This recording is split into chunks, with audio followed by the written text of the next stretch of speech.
आपका biology instructor Ubaidur Rahman Baig. बच्चों, आज हम फर्स्ट बायो का आगाज करने जा रहे हैं। तो मैं चेस एकेडमी में जो कंटेंट कवर करने जाएंगे उसका एक मेथड बता दूं कि हमारा मकसद जो है वो आपको एडवांस टेक्नोलॉजी का इस्तेमाल करते हुए करिकुलम रिलेटेड स्टडी करवाई जाए। किताब नहीं, करिकुलम रिलेटेड। आपका करिकुलम जिन एसएलओ की डिमांड कर रहा है, हमने उन एसएलओ को कवर करना है, ठीक है। और इन एसएलओ के साथ साथ हम देखेंगे कि हम टॉपिक जिसे हम नॉलेज कहेंगे, साथ उसके एक स्किल दिया होगा। स्किल का मकसद सिर्फ यह होगा कि जो आपने नॉलेज पढ़ा है, अपने क्वेश्चंस की प्रैक्टिस की जाए ताकि हमें वो कंटेंट ज्यादा समझा जाए, की जाए। स्किल शीट आपको साथ प्रोवाइड की जाएगी। चैप्टर 1 का हम स्टार्ट करते हैं। चैप्टर 1 हमारा न्यू करिकुलम के मुताबिक फर्स्ट ईयर में दिस सेल है। हम सेल के स्ट्रक्चर को पढ़ने जा रहे हैं। आज जो एसएलओ हम कोशिश करेंगे कि कवर करें, उनमें आपके पास ये दो एसएलओ हैं जिन्हें मिला के एक नॉलेज बनाया गया है। पहले हम एसएलओ को अंडरस्टैंड करते हैं। पहला एसएलओ आपके करिकुलम का आपसे डिमांड कर रहा है, describe that cells are the basic unit of life. वही बेसिक चीजें जो हमने 9th में भी पढ़ी है कि बताएं कि सेल कैसे बेसिक यूनिट है, कैसे जिंदा जानदार इस सेल की वजह से बने हैं। ये सबसे स्मॉलेस्ट स्ट्रक्चर है, लेकिन with respect to 7 properties of life, जो नया एलिमेंट ऐड हुआ है जो 9th में नहीं था, वो ये है कि हमने 7 प्रॉपर्टीज जो है ये भी सेल की बतानी है। और ऐसी प्रॉपर्टीज हैं जो सेल लेवल पे एग्जिस्ट कर रही है, नीचे एग्जिस्ट कर रही है, जो आपको वेरीफाई करके दे रही हैं कि सेल जो है ये बेसिक यूनिट है। प्रॉपर्टीज क्या है, ये 1 बाय 1 हम आगे पढ़ने जा रहे हैं। नेक्स्ट एसएलओ इसी से रिलेटेड जो है वो सेल थ्योरी है। अब सेल थ्योरी हमने 9th में भी पढ़ी है, लेकिन वर्टिकल लिंकेज कैसे हो रही है कि वहां हमने सिर्फ देखा था कि सेल थ्योरी के पॉइंट्स क्या थे। यहां हम आगे जा रहे हैं। आगे किस तरह जा रहे हैं, हम देखेंगे कि क्या चीजें इसको वैलिडेट करती हैं, सही साबित करती हैं सेल थ्योरी को, और कहां पे हमारे पास एक्सेप्शन आती हैं, कौन से ऐसे मौके हैं, कौन ऐसी जगह हैं, स्ट्रक्चर्स हैं जहां पे ये वर्टिकल लिंकेज हमारे 9th और फर्स्ट ईयर के अंदर मौजूद है। नॉलेज जो हमने निकाला है अपने दोनों को मिला के, वो है cell the basic structural and functional unit of life. और इसी के साथ एक स्किल भी दिया हुआ है। स्किल एक एक्स्ट्रा एक्टिविटी है जो आपको आपका टॉपिक ज्यादा अच्छे से याद करवाएगी, आपके कंसेप्ट क्लियर करवाएगी, और इसके लिए आपको बाद में वर्कशीट, स्किल शीट भी दी जाएगी। स्टार्ट करने से पहले हम आते हैं प्री रिक्विजिट में कि ऐसा कुछ हमने 9th में लोअर ग्रेड में भी पढ़ा था। क्या पढ़ा था उसे हम क्विकली रिव्यू करते हैं ताकि आज का लेक्चर समझने में हमारे लिए आसानी रहे, ठीक है। 9th में हम क्या पढ़ के आए हैं, 9th में हमारा टॉपिक था cell the basic unit of life. इसमें हमने आज के टॉपिक से रिलेटेड बेसिक चीजें पढ़ी थी। बेसिक यूनिट है, तमाम लिविंग ऑर्गेनिज्म में पाया जाता है, चाहे वो सिंगल सेल ऑर्गेनिज्म हो जैसे अमीबा है, बैक्टीरिया है, या आपके पास बहुत से मल्टी सेलुलर ऑर्गेनिजम्स हैं जिनमें प्लांट्स और एनिमल्स आ जाते हैं। सेल्स की खासियत यह है कि ये कुछ ऐसे फंक्शन कर रहा है जो इसको बेसिक यूनिट बना रहे हैं, जैसे कि फूड की ब्रेकडाउन ऑर्गेनिज्म भी करता है लेकिन सेल भी करता है, ठीक है। मेकिंग एनर्जी, एनर्जी प्रोड्यूस करना ताकि सेल अपनी एक्टिविटीज को परफॉर्म कर सके। इसी तरह वेस्ट को एलिमिनेट करना। कहते हैं without cell life as we know it would not work. हमारे कंसेप्ट में जो जिंदगी का तस्वुर है ना, अगर सेल नहीं है तो ये लाइफ नहीं है। सेल का स्ट्रक्चर क्या है हमने 9th में देखा कि सेल जो है इसके अराउंड एक मेम्ब्रेन मौजूद है, इसकी एक बाउंड्री है जो इसे बाहर के एनवायरनमेंट से अलग कर रही है। इस बाउंड्री के अंदर सेल जो है वो अपने डिफरेंट प्रोसेस जो है वो कंटिन्यू कर रहा है। हाँ जी बच्चों, टाइम पीरियड आपके साथ शेयर हो जाना चाहिए था, अगर नहीं हुआ तो होगा आज। और एक और चीज, आपके साथ टाइम टेबल तो शेयर होगा, लेकिन आपको चेस एकेडमी जो है वो अपनी बुक की 2 सैंपल चैप्टर्स भी प्रोवाइड करेगी ताकि आप लोग अपनी स्टडीज को कंटिन्यू।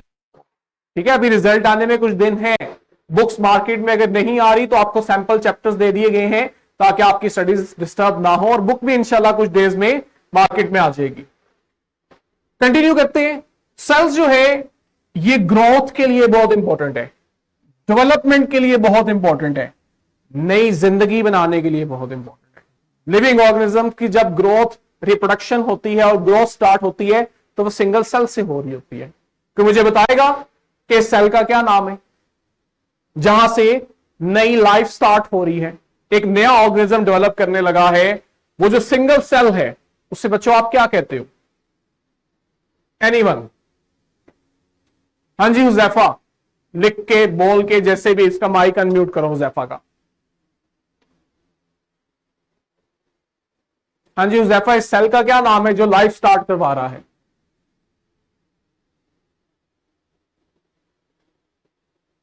यहां से इसको रिमूव करो, ये कैंसिल करो, चलो यहां से। हुजैफा माइक ऑन करो और मुझे बताओ इस सेल का नाम। हुजैफा खुद को अनम्यूट करो। जम सेल नहीं जी, जम सेल नहीं है, सॉरी हुजैफा, फिर अपना हैंड रेज ना करो ताकि कंफ्यूजन ना हो। अबू बकर ने कहा है जम सेल वो सेल है। जम सेल क्या होता है जी? हाँ जी अबू बकर, व्हाट इज जम सेल? कोई एग्जांपल दे के मुझे बताओ ना, आपके साथ क्लास फेलोज को हो सकता है ना आइडिया हो। क्विकली हमने आगे मूव करना है, कोशिश करो माइक पे आओ, क्विक रिस्पॉन्स दो ताकि हम आगे मूव करें। हाँ जी, और कोई? रेयान, हमना, ये जो स्टूडेंट हैं जिन्होंने चांस कैंट लिखा है, बच्चों अपने नाम मेंशन करो ताकि आपको उससे मुखातिब किया जाए। Very good. जाइगोट, जाइगोट वो सिंगल सेल है जो लाइफ को स्टार्ट कर रहा है। जाइगोट जिन सेल से बना है ना उन्हें हम जर्म सेल्स बोलते हैं, जैसे स्पर्म और एग हैं। तो सेल की बड़ी अहमियत है आपके पास। मल्टी सेलुलर ऑर्गेनिज्म है, उनमें सेल का एक और काम भी है कि वो हीलिंग और ग्रोथ भी करा रहा है। ठीक है, आप कहीं पे इंजरी लग गई है, जख्मी हो गए हो, तो आपके वहां पे सेल्स की डेथ हो चुकी है, वहां नए सेल्स बनने चाहिए। और वो नए सेल्स कैसे बन रहे हैं?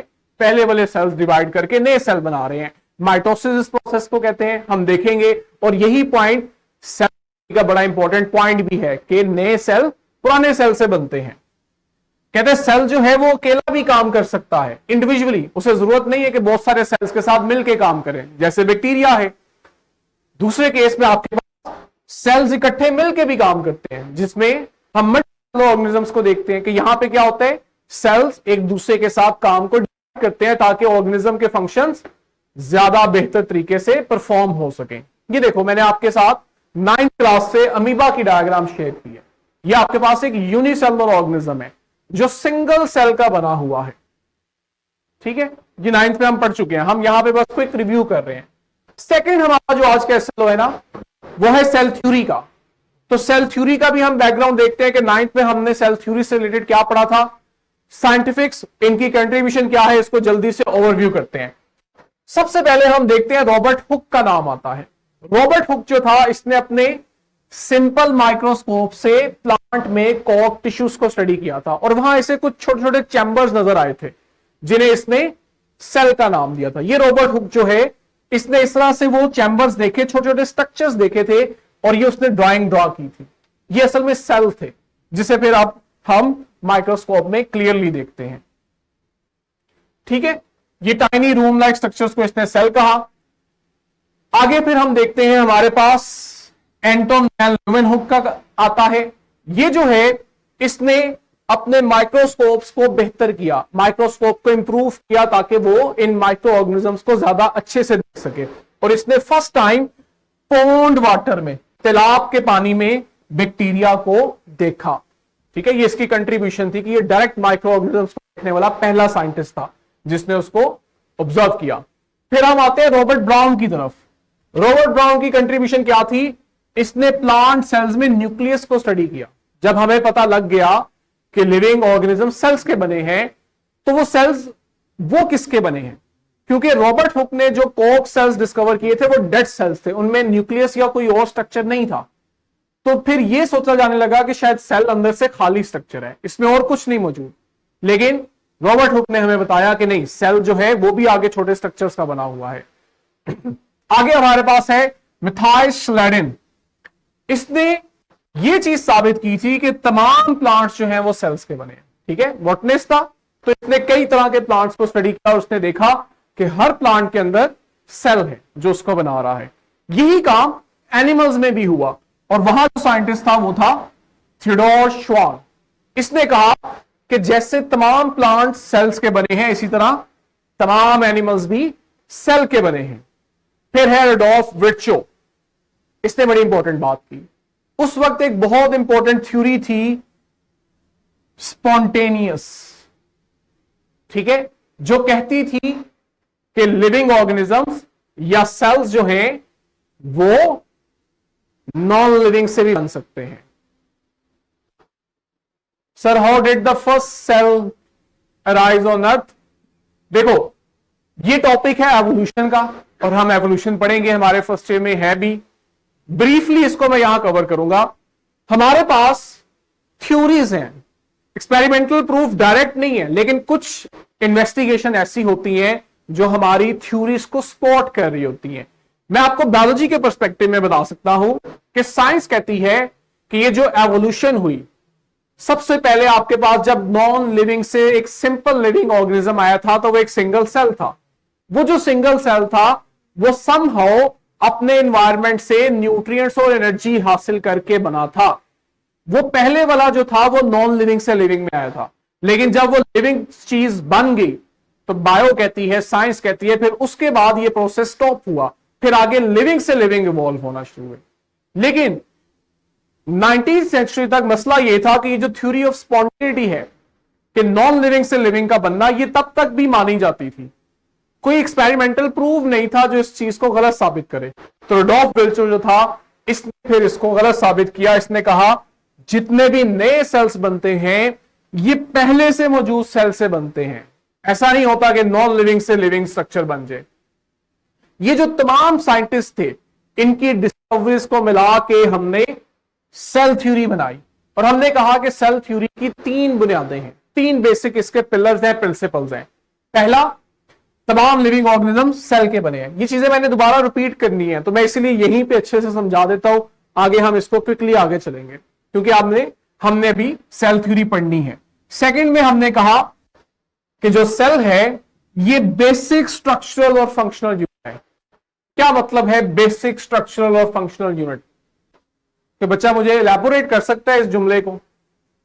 हमना में से, हुजैफा में से, अबू बकर, जब आप कहते हैं कि सेल जो है ये स्ट्रक्चरल और फंक्शनल यूनिट है। देखो, स्ट्रक्चरल तो हम पढ़ते आ रहे हैं, ठीक है जी, आप कंप्यूटर की हैं, कोई मसला नहीं। जब हम कहते हैं कि सेल स्ट्रक्चरल यूनिट है, तो इसका मतलब ऑब्वियस होता है कि आपकी बॉडी में वो स्मॉलेस्ट स्ट्रक्चर जो रिपीट होके हमें बना रहा है।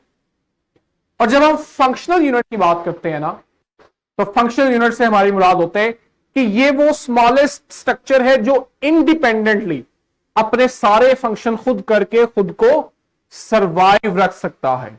इससे छोटे स्ट्रक्चर्स भी हैं जिन्हें हम ऑर्गेनल्स कहते हैं, ये भी अपने फंक्शंस कर रहे होते हैं, लेकिन ये इंडिपेंडेंटली सरवाइव नहीं कर सकते। सेल वो स्मॉलेस्ट स्ट्रक्चर है जो अपने तमाम फंक्शन परफॉर्म करके इंडिपेंडेंटली सरवाइव कर रहा होता है।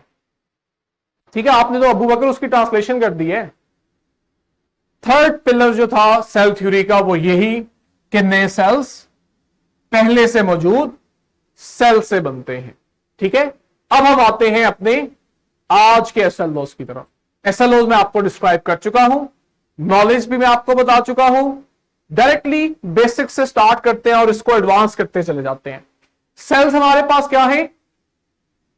स्मॉलेस्ट यूनिट है, बिल्डिंग ब्लॉक है, मोनोमर्स है, इन्हीं स्ट्रक्चर से ऑर्गेनिज्म बना है, और आपके पास ये रिप्रेजेंट करते हैं लाइफ के कुछ बेसिक कैरेक्टरिस्टिक्स को। ठीक है, वो कैरेक्टरिस्टिक्स क्या है वो हमने आगे पढ़ने हैं 7 प्रॉपर्टीज के अंदर। कुछ एग्जाम्पल हैं, हम सब ने बेसिक्स में, स्पेशली नाइन्थ में भी ये चीज पढ़ी कि आपके पास जो प्लांट एनिमल सेल्स हैं, इनके ज्यादातर स्ट्रक्चर तो सेम है, लेकिन कुछ स्ट्रक्चर्स इनमें ऐसे हैं जो एक सेल के पास है, दूसरे के पास नहीं है। अबू बकर बता सकते हो कौन से स्ट्रक्चर ऐसे हैं जो एनिमल सेल में है लेकिन प्लांट में नहीं है? मैंने कहा एनिमल सेल में है लेकिन प्लांट सेल में नहीं है। कौन से ऐसे सेल के स्ट्रक्चर्स हैं? हाँ जी अबू बकर। हुज़ैफा आप बताओ। हुज़ैफा का हाथ गलती से रेज हुआ है हैंड। कौन से स्ट्रक्चर एनिमल सेल में है, प्लांट्स में नहीं है? और कौन से ऐसे स्ट्रक्चर्स हैं जो प्लांट सेल में है लेकिन एनिमल सेल में नहीं है? ये हमने 9th में पढ़े हैं, जहां डायग्राम बनी होती है वहीं पे लेबल किया होता है। हुज़ैफा कह रहे हैं कि सेंट्रियोल, सेंट्रियोल क्या हुज़ैफा? सेंट्रियोल कहां पे है, कहां पे नहीं है? और अबू बकर का कहना है cell membrane is present in animal cells. तो अबू बकर प्लांट सेल्स में नहीं होती सेल मेम्ब्रेन?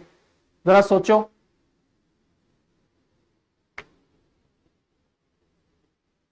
हुज़ैफा सेंट्रियोल कहां है, कहां नहीं है? अबू बकर सेल मेम्ब्रेन दुनिया के तमाम लिविंग ऑर्गेनिजम्स के सेल्स में होती है, प्लांट्स में भी और एनिमल्स में भी। गुड। सेल वॉल जो है ये प्लांट के पास है लेकिन एनिमल सेल के पास नहीं है। सेंट्रियोल एनिमल सेल में होता है। गुड, ठीक है। और भी स्ट्रक्चर्स हैं, मैं चाहता हूं ये आप लोग अपनी जरा 9th को रिवाइज करो ना, आप खुद देखो, बुक है वहां से देखो, नहीं तो नेट से देखो। ये बड़ी बेसिक चीज है। आपने मुझे एक एक बताया, आप एटलीस्ट कम से कम 2 तो बताते। वो जो सेकंड स्ट्रक्चर्स हैं वो आपने मुझे बताने हैं। किसी के ज़हन में नहीं आया क्लोरोप्लास्ट भी है, मुमकिन है, और वो हमें मिलता ही सिर्फ प्लांट्स में है। नेक्स्ट जो है आपके पास, इसको आगे करें, 7 प्रॉपर्टीज हैं। हम देखते जा रहे हैं कि वो लाइफ की एसेंशियल प्रॉपर्टीज जो सेल लेवल पे हमें मौजूद मिलती हैं, ये ऐसी प्रॉपर्टीज हैं जो पूरे ऑर्गेनिज्म लेवल पे भी होती हैं लेकिन आपको सेल में भी मिलेंगी। ठीक है, यही वो प्रॉपर्टीज हैं जो लिविंग ऑर्गेनिजम्स को नॉन लिविंग मैटर से डिस्टिंग्विश करती हैं, मुमताज करती हैं, जो इनमें फर्क करती हैं। ठीक है, और ये सेल को उसके तमाम फंक्शंस परफॉर्म करने में मदद प्रोवाइड करती हैं। 1 बाय 1 पढ़ते हैं जी। ये देखो, साथ मैंने आपको एक मूवमेंट भी दिखाई है डायग्राम के थ्रू, जरा इसको ऑब्जर्व करो आप लोग। ठीक है, कि आपके पास यहां पे क्या हो रहा है, जिसको मूव करवाएं, ये मूव करेगी। ये देखो, कोई बता सकता है ये क्या स्ट्रक्चर है जो मूव कर रहा है? वेरी गुड, हुज़ैफा ने लाइसोसोम और फ्लैजेला का भी लिखा है। नाइस, सेंट्रियोल, लाइसोसोम, फ्लैजेलम, ये ऐसे स्ट्रक्चर हैं जो आपके पास एनिमल सेल में होते हैं। Very good. देखो, मूवमेंट जो है हम बात कर रहे हैं विद इन सेल, ठीक है, लिविंग ऑर्गेनिज्म का तो हमें मालूम है। विद इन सेल जब हम बात करते हैं तो यहां पे फिर इंटरनल मूवमेंट्स आती हैं। ऑब्वियस बात है, सेल ऑर्गेनल्स का बना है तो हम ऑर्गेनल्स की मूवमेंट की बात कर रहे हैं। ठीक है, लेकिन साथ ही साथ हम और भी मूवमेंट्स की बात करते हैं। जैसे हमें पता है कि सेल मेम्ब्रेन से भी चीजें मूव करती हैं, कुछ चीजें सेल मेम्ब्रेन को क्रॉस सेल में आ रही हैं और कुछ चीजें सेल से बाहर जा रही हैं। तो ये भी क्या है? Transport of substance across cell membrane, ये भी मूवमेंट की एग्जांपल है। यहां देखो, अगर आप डायग्राम में इसको चलाएं, ये आपके पास एक प्लांट सेल है और ये जो प्लांट सेल है इसके ये ग्रीन क्लोरोप्लास्ट हैं। ठीक है, ये क्लोरोप्लास्ट मूव करते रहते हैं। अब हमें मालूम है, मैं आपको एक हिंट देके क्वेश्चन पूछने जा रहा हूं। हमें मालूम है कि इनका काम लाइट अब्सॉर्ब करके फोटोसिंथेसिस करवाना है। किस लिए? ताकि फोटोसिंथेसिस से फूड प्रोड्यूस हो। अब आप लोग मुझे बताओ कि इनका काम तो लाइट एब्जॉर्ब करना है, तो ये मूव क्यों कर रहे हैं सेल के अंदर? प्लांट सेल जो है वो इन्हें मूव क्यों करवाता रहता है? क्या मकसद हो सकता है? थोड़ी सी ब्रेनस्टॉर्मिंग करो कि इस मूवमेंट के पीछे क्या मकसद हो सकता है। मूवमेंट ना हो तो क्या होगा, और अगर मूवमेंट हो रही है तो क्या ऐसा हो रहा है। हाँ जी, अबू बकर, हुजैफा, ये जो चांस कैंट वाले हैं ये कंप्यूटर के हैं। एनीवन कि ये जो ऑर्गेनल की मूवमेंट शो करवाई जा रही है प्लांट सेल में क्लोरोप्लास्ट की, अवॉइडेंस ऑफ फोटो डैमेज नहीं जी, आपने हुजैफा ऑपोजिट बोल दिया, आपको ऑपोजिट कहना चाहिए। फोटो डैमेज से हुजैफा कहना चाह रहे हैं कि शायद लाइट की इंटेंसिटी ज्यादा होने से डैमेज हो सकता है क्लोरोप्लास्ट को, तो इसलिए उसको मूव करवाया जा रहा है ताकि लाइट ना पड़े। तो उसको मूव करवा के उसकी जगह जो दूसरा आ रहा है उसको डैमेज नहीं है। नहीं जी, ट्रांसपोर्ट, क्लोरोप्लास्ट का ट्रांसपोर्ट में कोई रोल नहीं है। Response to environmental change, very good, indirect answer कर रहे हो। क्या एनवायरमेंटल चेंज आता है कि वो क्लोरोप्लास्ट की मूवमेंट करवाता है, मुझे वो बताओ। देखो मैंने आपको आइडिया दे दिया है कि इसका काम है फोटोसिंथेसिस। अब एनवायरमेंट में ऐसा क्या चेंज आएगा जिससे फोटोसिंथेसिस इफेक्ट होगी और ये उसके लिए क्लोरोप्लास्ट की मूवमेंट करवा रहा है। Helping plants adopt to varying light condition throughout the day and different, उजैफा बड़ा लंबा सा, बिल्कुल ठीक है, लेकिन इसको हम सिंप्लीफाई करते हैं। अब अगर टेम्परेचर से ज्यादा लाइट का इफेक्ट है, देखो क्लोरोप्लास्ट लाइट एब्जॉर्ब करेगा तो फोटोसिंथेसिस होगी, जितनी ज्यादा लाइट एब्जॉर्ब करेगा उतनी ज्यादा फोटोसिंथेसिस करेगा। अब जो प्लांट सेल्स हैं, देखो सनलाइट जो आ रही है वो एक डायरेक्शन में आ रही है, हर प्लांट सेल जो है वो उस डायरेक्शन के अकॉर्डिंगली प्लांट में नहीं मौजूद। अब वो चाहता है कि जो सनलाइट प्लांट सेल के ऊपर आके फॉल कर रही है उसको ज्यादा एब्जॉर्ब करके ज्यादा फोटोसिंथेसिस की जाए ताकि ज्यादा फूड बने, ज्यादा ग्रोथ हो। लाइट की एब्जॉर्प्शन को बढ़ाने के लिए फिर प्लांट सेल क्या करते हैं, ये अपने साइटोप्लाज्म में क्लोरोप्लास्ट की मूवमेंट करवाते हैं। जिस डायरेक्शन में प्लांट सेल को लाइट ज्यादा आ रही है ना, ये उस तरफ साइटोप्लाज्म को पुश करते हैं ताकि वो ज्यादा लाइट एब्जॉर्ब करे और फोटोसिंथेसिस को बढ़ाए। तो देखो ये और उसके सर्वाइवल के चांस ज्यादा कर रही है। इसी तरह आपके पास कुछ सेल्स ऐसे हैं जो प्रॉपर पूरा सेल मूव करते हैं। अभी तो हमने सेल के अंदर मूवमेंट की बात की थी, जैसे व्हाइट ब्लड सेल्स हैं, इनका काम आपकी बॉडी में मौजूद बैक्टीरिया को इनगल्फ करना है, उसे किल करना है, आपकी बॉडी को इनके अगेंस्ट डिफेंड करना है। तो यहां पे फिर क्या होता है, पूरा सेल ही मूव करता है बॉडी में। ये एक आपके पास एनिमेशन बनाएगी, ये सिर्फ आपको आइडिया देने के लिए कि आपकी बॉडी में किस तरह से व्हाइट ब्लड सेल मूव करता है। ये देखो, ये आपके पास बैक्टीरिया है ग्रीन कलर के, जूम नहीं होगा, कि आपके पास बैक्टीरिया है जो आपकी बॉडी ग्रो कर रहे हैं और डिजीज कॉज करवा रहे हैं। जैसे ही इम्यून सिस्टम एक्टिव होता है वो व्हाइट ब्लड सेल्स को भेजता है और व्हाइट ब्लड सेल्स आपकी बॉडी में मूव करते हैं और इन बैक्टीरिया को किल करके आपको डिफेंड कर रहे होते हैं। तो यहां पे हमने देखा पूरे सेल की मूवमेंट भी हो रही है। नेक्स्ट हमारी प्रॉपर्टी है रेस्पिरेशन। अब रेस्पिरेशन जो है समझाने के लिए इक्वेशन की सेंस में हम कहते हैं ये फोटोसिंथेसिस का ऑपोजिट होता है। हमने 9th में पढ़ा है कि फोटोसिंथेसिस में क्या हो रहा है। हाँ जी हुजैफा, क्या क्वेश्चन है? आप बच्चों माइक क्यों नहीं यूज कर रहे हो? हुजैफा क्या क्वेश्चन है?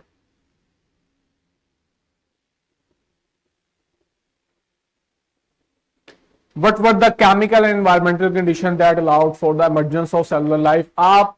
आपका ज़हन एवोल्यूशन में जो है वो अड़ गया है। ठीक है, हम आएंगे एवोल्यूशन को तो पढ़ेंगे इन चीजों को। अगेन हमारा देखो बेसिक कंसेप्ट क्या है, हमने एसएलओ को कवर करना है। जब हम एवोल्यूशन भी पढ़ रहे होंगे तो हम पहली प्रायोरिटी अपने एसएलओ को रखेंगे। हाँ, कंसेप्ट क्लियर करने के लिए, आपका इंटरेस्ट बढ़ाने के लिए साइड में आपके क्वेश्चंस भी एड्रेस हो रहे होंगे। अब मैं आपको बताता हूं कि एनवायरमेंटल कंडीशन क्या थी और आप सोच के हैरान हो जाओगे कि उस माहौल में सेल कैसे इवॉल्व हो गया। स्टार्ट में आज से अरबों साल पहले जो एनवायरमेंट था वो इंतहाई खुश्क एनवायरमेंट था। पानी जमीन में बहुत कम, मिट्टी में बहुत कम होता था, टेम्परेचर बहुत ज्यादा होता था, हीट बहुत ज्यादा, नमी हवा में जो ह्यूमिडिटी है ये बहुत कम होती थी। ठीक है, अब आप खुद देखो कि एनवायरनमेंट जो है वो किसी भी तरह सपोर्टिव नहीं है, न्यूट्रिएंट्स ना होने के बराबर है, बहुत कम है। ऐसा एनवायरनमेंट था जो साइंस कहती है जहां पे फर्स्ट टाइम लाइफ इवॉल्व हुई थी। अब आप जब एवोल्यूशन में पढ़ोगे तो आपके पास वहां पे हम पढ़ेंगे कि किस तरह से प्रोकैरियोट से यूकैरियोट से इवॉल्व हुए हैं। तो आपको वहां बकायदा थ्योरीज बताई जाएंगी कि वो कौन सी थ्योरीज हैं जो एवोल्यूशन ऑफ लाइफ को सपोर्ट करती हैं, या उनको आज भी हम किसी एविडेंस से बैकअप कर सकते हैं, हम पढ़ेंगे वहां पे। वापस आते हैं रेस्पिरेशन की तरफ। जैसे फोटोसिंथेसिस में फूड बन रहा होता है, उसके ऑपोजिट हम देखते हैं रेस्पिरेशन में फूड की ब्रेकडाउन होती है। मकसद क्या होता है? फूड की ब्रेकडाउन से एनर्जी रिलीज करवाई जाती है और उस एनर्जी को लिविंग ऑर्गेनिज्म और सेल यूज करता है अपने फंक्शन परफॉर्म करने के लिए। Okay, sir. So, what are the precise signaling mechanism that coordinate mitochondrial function with the cellular metabolic activities according to respiration? बेटा जी, जो सिग्नलिंग मैकेनिज्म है ये आपकी यूनिवर्सिटी की चीजें हैं।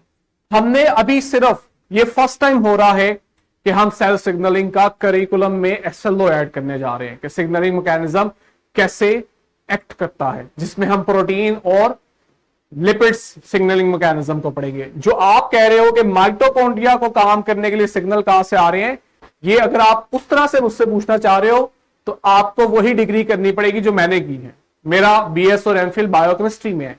आपको यूनिवर्सिटी में जाके 4 साल 6 साल बायोकेमिस्ट्री करनी पड़ेगी तो आपको ये डेप्थ मिलेगी। सिंपल क्या होता है कि सेल ने जब एक्टिविटी करनी है, मैं आपको आसान लेवल पे, आपके लेवल पे अगर बताऊं तो सेल को चाहिए एटीपी जो सेल को एनर्जी प्रोवाइड करता है। अगर सेल के पास एटीपी का लेवल ड्रॉप कर जाएगा तो ये एक सिग्नल है सेल को कि सेल को अपने फंक्शंस परफॉर्म करने के लिए एनर्जी चाहिए। तो ये सिग्नल फिर जाएगा आगे माइटोकॉन्ड्रिया के पास कि वहां पे रेस्पिरेशन के दौरान फूड की ब्रेकडाउन हो ताकि एटीपी की प्रोडक्शन को बढ़ाया जाए जो कम हो गई है। तो ये आपके लिए, आपके लेवल पे सिंपलेस्ट आंसर ये हो सकता है। ठीक है, एटीपी क्या है? हमें मालूम है कि ये सेल की एनर्जी करेंसी है। जैसे आप अपनी रोजमर्रा जिंदगी में जब भी दो चीजों का लेन देन कर रहे होते हो, सेल परचेज कर रहे होते हो, तो आपको करेंसी यूज करनी पड़ती है, not currency which is acceptable. इसके अलावा अगर आप कोई और चीज लेके जाते हो, आप जाते हो और आप कहते हो मुझसे मोबाइल ले लो या कोई और चीज ले लो और मुझे फलानी चीज दे दो, तो इस चीज को एक्सेप्ट नहीं किया जाता। आपसे डिमांड की जाती है कि करेंसी में एक्सचेंज किया जाए, करेंसी दी जाए और उसके बदले में आप कुछ चीज परचेज करें। इसी तरह सेल जो है वो हर फॉर्म में एनर्जी एक्सेप्ट नहीं करता। सेल जिस फॉर्म में एनर्जी को एक्सेप्ट करता है वो एटीपी है। एटीपी आता है, ये सेल को एनर्जी प्रोवाइड करता है, तो सेल उस एनर्जी को यूज करके अपने फंक्शंस को परफॉर्म करता है। इसलिए हम कहते हैं कि सेल की जो एनर्जी करेंसी है वो एटीपी है। नेक्स्ट हमारी प्रॉपर्टी है होम्योस्टेसिस। 9th में हमने ये चीज पढ़ी है कि होम्योस्टेसिस जो है वो सेल के इंटरनल एनवायरनमेंट को मेंटेन करने का नाम है। ठीक है, कि बाहर का एनवायरनमेंट अगर चेंज हो रहा है तो सेल ने अपने आप को बचाना है। और वो कैसे बचाएगा? कि वो अपने इंटरनल एनवायरनमेंट को मेंटेन करेगा। ठीक है, तो होम्योस्टेसिस में सेल अपने एनवायरनमेंट को स्टेबल करता है। ठीक है, एग्जाम्पल हमारे पास सेल मेम्ब्रेन जो है, हमने पढ़ा है कि सेल मेम्ब्रेन सिलेक्टिवली परमिएबल होती है। सिलेक्टिवली परमिएबल से मतलब है कि हर चीज सेल मेम्ब्रेन में इजीली नहीं गुजर सकती। कुछ चीजों को सेल मेम्ब्रेन गुजरने देगी, कुछ को नहीं गुजरने देगी। जिन्हें गुजरने दे रही है उन पे भी चेक एंड बैलेंस रखा जाएगा। जितनी सेल को डिमांड है उतनी ही चीजें ट्रांसपोर्ट की जाए। तो ये जो सिलेक्शन का प्रोसेस हो रहा है कि कुछ चीजें गुजर रही हैं, कुछ नहीं गुजर रही हैं, इससे सेल अपने इंटरनल एनवायरनमेंट को स्टेबलाइज करता है। इसी को फिर हम होम्योस्टेसिस का नाम देते हैं। ठीक है, मैंने यहां एग्जाम्पल दी है। एग्जाम्पल में अगर आप देखो तो आपके पास ये ग्लूकोज मॉलिक्यूल्स हैं। अब सेल को एनर्जी चाहिए और एनर्जी आती है ग्लूकोज की ब्रेकडाउन से, और ग्लूकोज जो है उसको सेल के बाहर से सेल के अंदर ट्रांसपोर्ट करना पड़ता है। तो यहां पे फिर आप देखते हो कि हमारे सेल है वो बाहर से ग्लूकोज को अलाउ करते हैं कि वो फैसिलिटेटेड डिफ्यूजन के थ्रू सेल के अंदर एंटर हो, बल्कि ये एक्टिव ट्रांसपोर्ट होती है। हम आगे पढ़ेंगे कि एक्टिव ट्रांसपोर्ट के मैकेनिज्म के थ्रू ग्लूकोज जो है वो अपने चैनल के थ्रू सेल में एंटर होती है। ये देखें, ये आपके पास एक सिंपल सी जिफ है जिसमें दिखाया गया है कि किस तरह से सेल मेम्ब्रेन में मौजूद डिफरेंट प्रोटीन्स डिफरेंट सब्सटेंसेस की मूवमेंट को कंट्रोल कर रही हैं। जो येलो कलर के पार्टिकल्स हैं, अगर आप इन्हें देखो कि ये फ्रीली सेल मेम्ब्रेन में से गुजर रहे हैं, लेकिन बाकी के एलिमेंट्स कुछ ऐसे हैं जो सेल मेम्ब्रेन से फ्रीली नहीं गुजर पा रहे। उनके लिए फिर हम देखते हैं सेल में डिफरेंट प्रोटीन्स होती हैं, चैनल्स होते हैं जो ये ट्रांसपोर्ट करवा के सेल के होम्योस्टेसिस करवाती हैं। बाकी की जो प्रॉपर्टीज हैं ग्रोथ से ऑनवर्ड बच्चों, ये इंशाल्लाह हम नेक्स्ट लेक्चर में कल कवर करेंगे। आज तक के लिए इतना ही। आपको लेक्चर एंड होने के बाद वर्कशीट दी जाएगी। इसका मकसद होगा कि आपने डेली बेसिस पे से याद कर सकें। ठीक है, तो कल इंशाल्लाह हम मिलेंगे अगले लेक्चर में। तब तक के लिए बच्चों अल्लाह हाफिज।